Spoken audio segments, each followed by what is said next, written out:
Alors, mon nom, c'est Anne Pelletier. Je suis conseillère en consultation publique, puis je vais animer la consultation publique qui porte sur la révision de l'hébergement touristique commercial.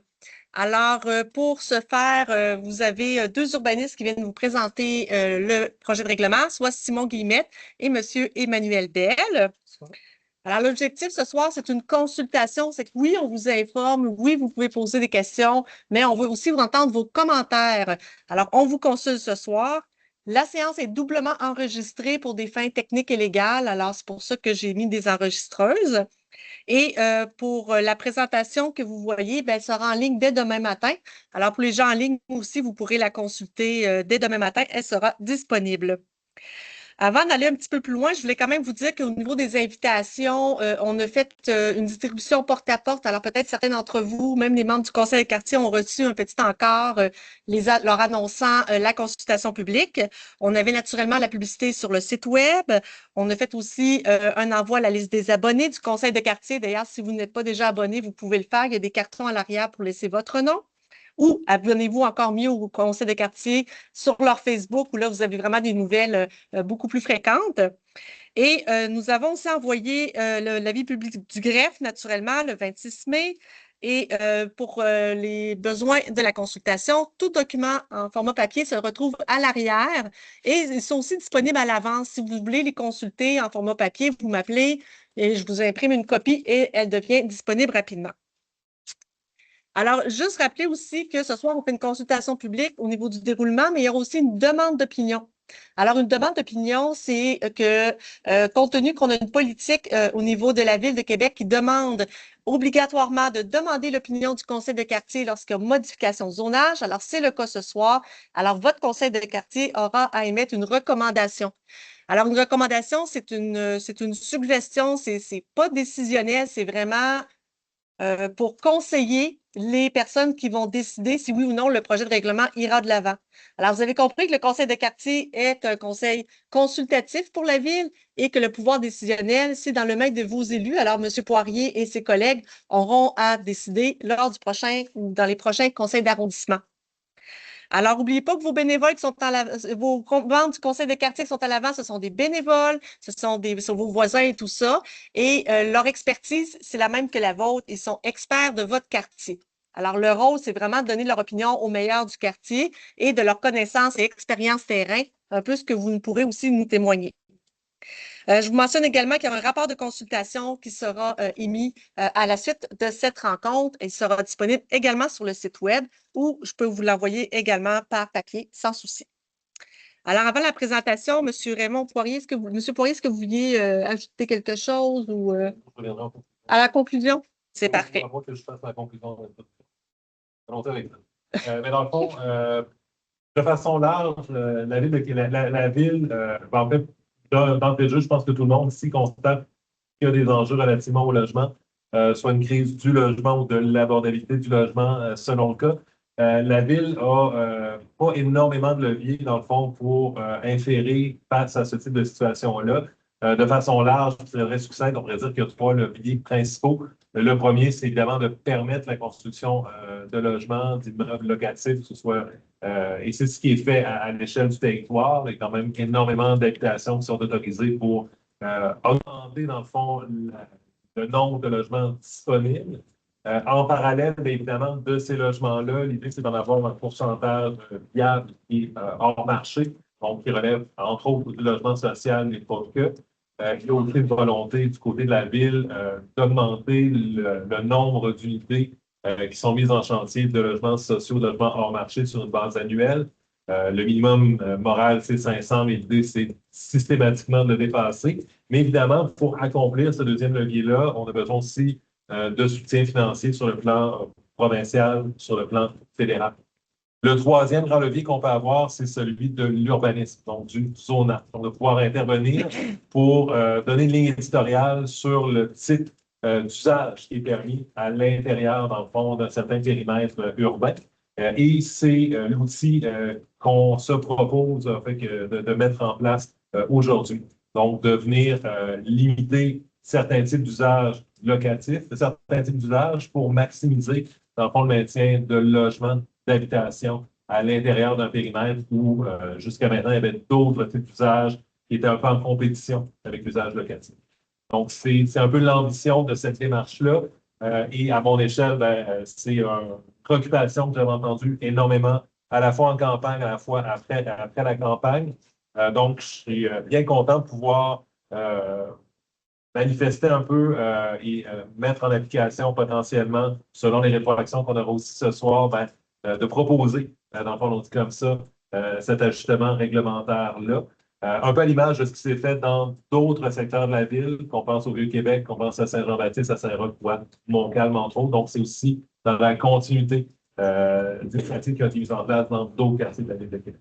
Alors, c'est un peu, dans le fond, l'esprit général de la démarche à mon échelle. Je laisse les professionnels vous présenter le fait détail technique de tout ça.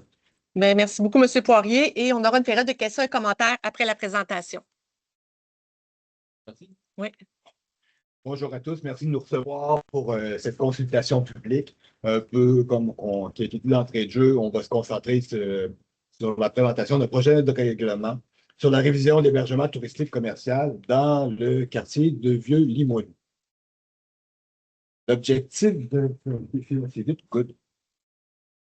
Bon, l'objectif de l'activité, comme on l'a dit, c'est une consultation publique. Puis ça, c'est une activité qui est prévue dans la loi sur l'aménagement du territoire. Lorsqu'on vient modifier un règlement de zonage, il faut faire une consultation publique. En gros, dans le schéma, dans le processus d'une modification réglementaire, dans le fond, on a eu un projet de modification qui a été approuvé par le Conseil déjà. Ce soir, on est dans le carré bleu, qui est la consultation publique. Puis on va recevoir l'avis du conseil de quartier. Suite à la consultation de ce soir, il y a un délai de 7 jours pour faire les commentaires écrits. Par la suite, on va adopter le règlement avec ou sans modification, dépendamment des commentaires. Il y aura une période d'approbation référendaire de 8 jours, le cas échéant. Et finalement, on va finir par adopter un règlement. Petite mise en contexte, on va parler d'hébergement touristique dans ce règlement-là, mais on vient vraiment circonscrire le type d'hébergement touristique, parce que l'hébergement touristique, il y a comme deux grands volets. On a le volet commercial, ce qu'on appelle l'usage C10, puis c'est lui sur lequel on va vraiment venir intervenir tout à l'heure, ce qu'on va vous montrer.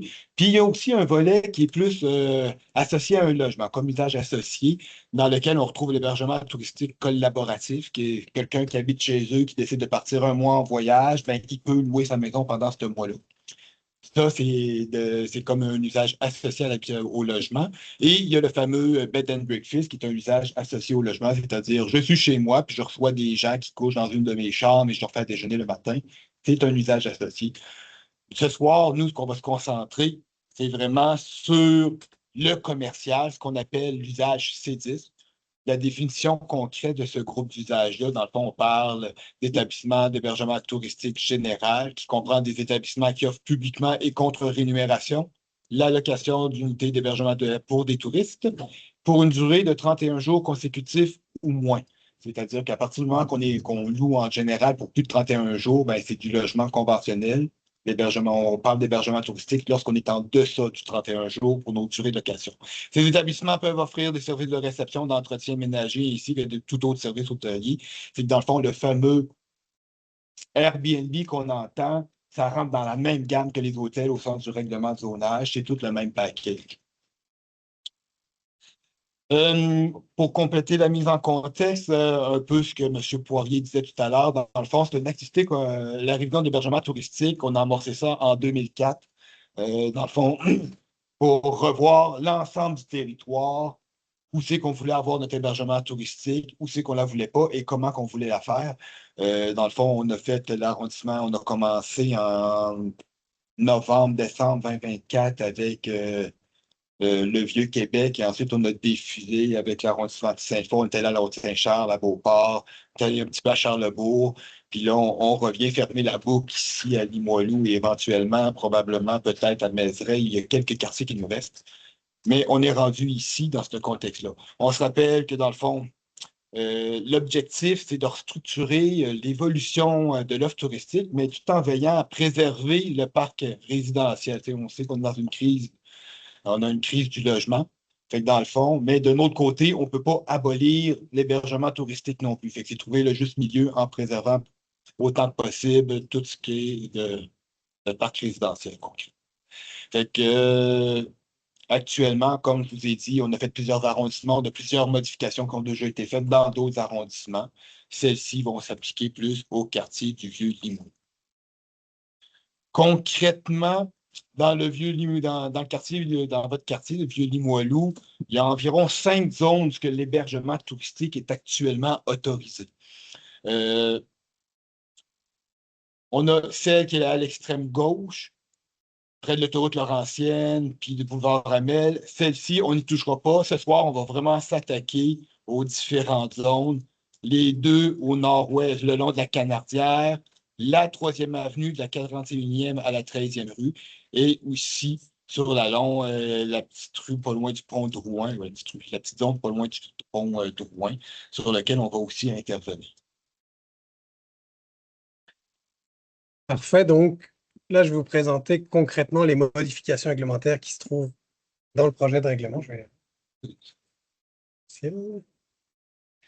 Donc, c'est ça. C'est une consultation sur un projet de règlement. Donc, vous avez le titre à l'écran, mais c'est le règlement 567 qui vient modifier le règlement d'urbanisme de la cité Limoilou. Donc, c'est un règlement de zonage. Comme mon collègue vous l'a dit, ça concerne quelques zones. Vous avez aussi à l'écran les zones en bleu qui sont concernées par la modification. Il contient des dispositions susceptibles d'approbation référendaire. Ça veut dire qu'il y a possibilité pour les gens qui voudraient s'opposer à ce règlement de faire une demande de référendum si c'était souhaité. Donc là, dans les prochaines images, on va aller voir zone par zone les modifications qu'on fait. Mais d'emblée, ce qu'on peut vous dire, c'est qu'on va venir retirer l'autorisation de l'hébergement touristique et des auberges de jeunesse qui sont dans la même catégorie dans l'ensemble des zones, à part la zone mixte commerciale de la 3e avenue. C'est la seule zone où l'usage va demeurer, avec d'autres ajustements que je vais vous présenter tout de suite. Donc, on va commencer par en haut, donc proche du boulevard des Capucins, puis on va aller en descendant tranquillement. Donc, on va aller zone par zone. Donc, la zone 19-209 MC que vous voyez à l'écran. Donc, dans le fond, ici, vous avez le boulevard des Capucins qui arrive au niveau de la Canardière, qui redescend ici. Donc, c'est la zone que vous avez en jaune. Là, on vient retirer le C10, donc l'établissement touristique, et le C12 qui va avec, auberge de jeunesse. On descend un petit peu à l'intersection Canardière, 4e avenue. Donc là, c'est l'ensemble de l'intersection, vous la voyez en jaune encore une fois. Là aussi, on vient retirer l'usage C10, puis le C12, auberge de jeunesse. On vient corriger une coquille dans une grille par rapport au logement protégé. On ne change pas la norme, on vient juste ajouter une écriture dans la grille de zonage. Dans le fond, on remplace une notation 2 de plus par R+, comme ça devrait être écrit. Donc là, c'est vraiment des coquilles qu'on corrige tant qu'à faire des modifications dans la grille. Cette même coquille se retrouvait aussi dans 2 zones dans lesquelles il n'y a pas d'hébergement touristique autorisé. On vient juste ajuster dans ces zones une coquille pour le logement protégé. Cette fois, on est plus au sud, donc proche du pont Drouin, au niveau de la 4e avenue puis de la 1re avenue. Là aussi, on vient retirer l'usage C10 dans cette zone-ci. Puis finalement, on arrive dans la zone de la 3e avenue, donc la zone mixte commerciale de la 3e avenue. Dans cette zone, on va faire plusieurs modifications. La première, c'est qu'on va venir élargir la protection des logements. Donc actuellement, les logements sont protégés au-dessus du 2e étage. Donc à partir de 3e, 4e étage, lorsqu'il y a des logements existants, ils ne peuvent pas être convertis en hébergement touristique.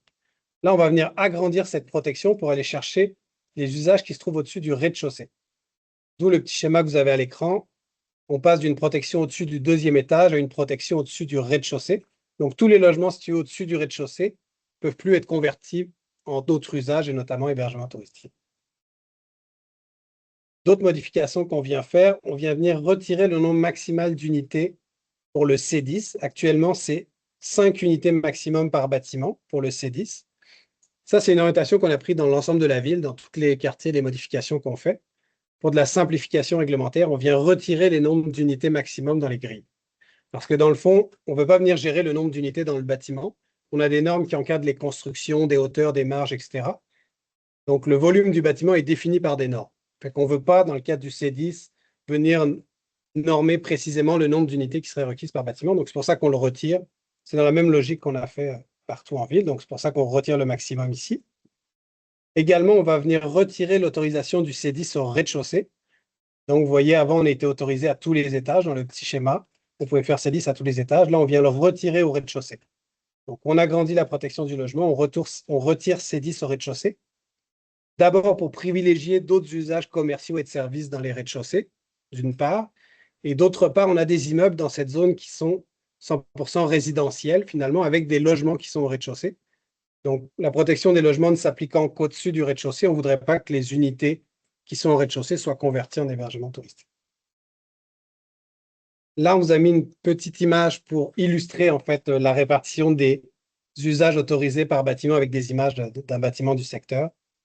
Donc, vous voyez, vous avez ce qui est en vigueur à gauche, puis à droite, ce qui est proposé. Donc, si on regarde les usages, donc les petites maisons jaunes, c'est les logements.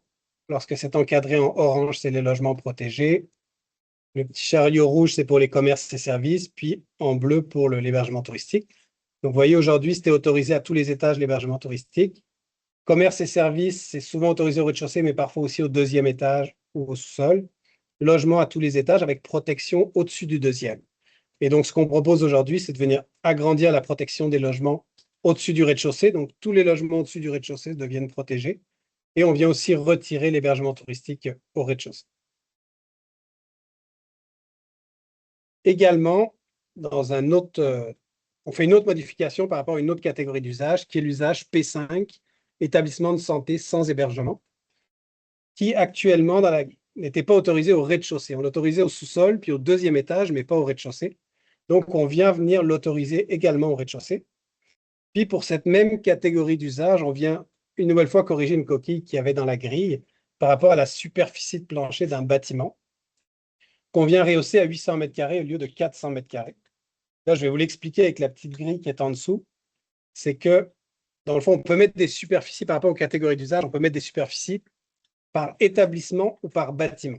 Un établissement, ça correspond à un local commercial et le bâtiment, c'est la structure. Donc, dans un bâtiment, il peut y avoir plusieurs établissements. Donc, au niveau des normes, on ne peut pas avoir une superficie de bâtiment qui est inférieure à une superficie d'établissement dans la logique réglementaire, vous comprenez, puisque plusieurs établissements doivent pouvoir entrer dans le bâtiment. Donc, c'est pour ça qu'on fait cet ajustement. On rehausse à 800 mètres carrés la superficie de bâtiment comme celle de l'établissement.